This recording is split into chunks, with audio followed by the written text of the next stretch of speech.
নমস্কার বন্ধুরা, বাঙালির হেসেলে আপনাদের স্বাগত। চলে এলাম নতুন এক ভিডিও নিয়ে। বাঙালির অতি প্রিয় চিংড়ি মাছের মালাইকারি। চলো কিভাবে করি দেখে নাও। চিংড়ি মাছগুলোকে ভালোভাবে ধুয়ে নুন, হলুদ আর লেবুর রস মাখিয়ে নিতে হবে। মাখিয়ে 2-3 মিনিট রেখে দিতে হবে। এরপর চিংড়ি মাছগুলো ভাজার সময় যাতে না বেঁকে যায় সেই জন্য কাঠি দিয়ে সোজা করে রাখতে হবে।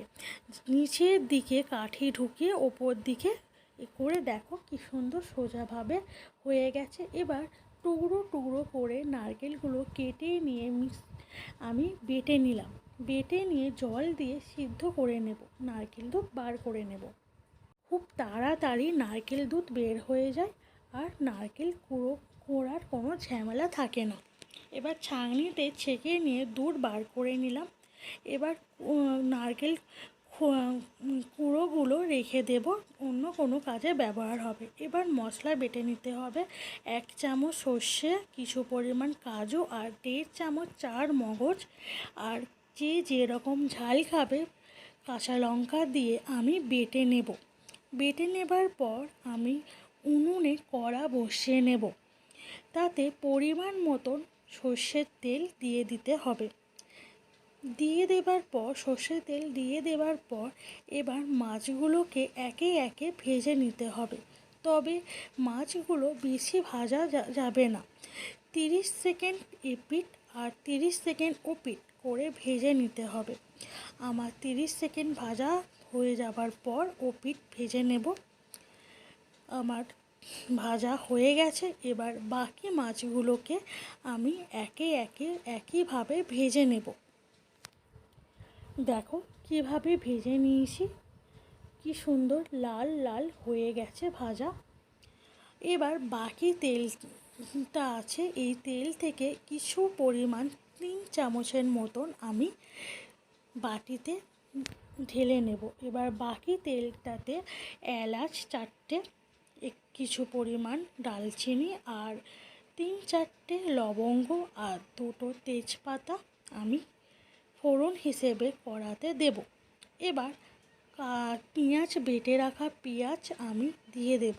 এবার পেঁয়াজটা বাটা হয়ে যাবার পর আমি সমস্ত উপকরণ যে বেটে রেখেছিলাম এবার দিয়ে দেব।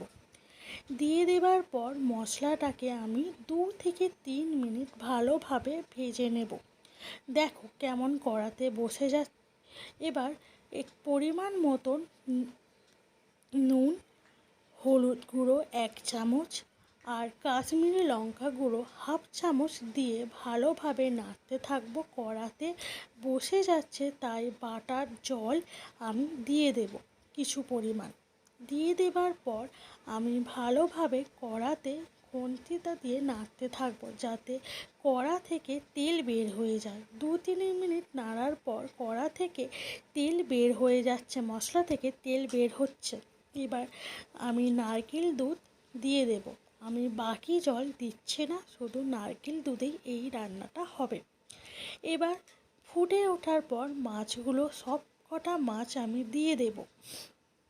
চিংড়ি মাছের যে সুরগুলো ছিল সেইগুলো আমি দিয়ে দেব।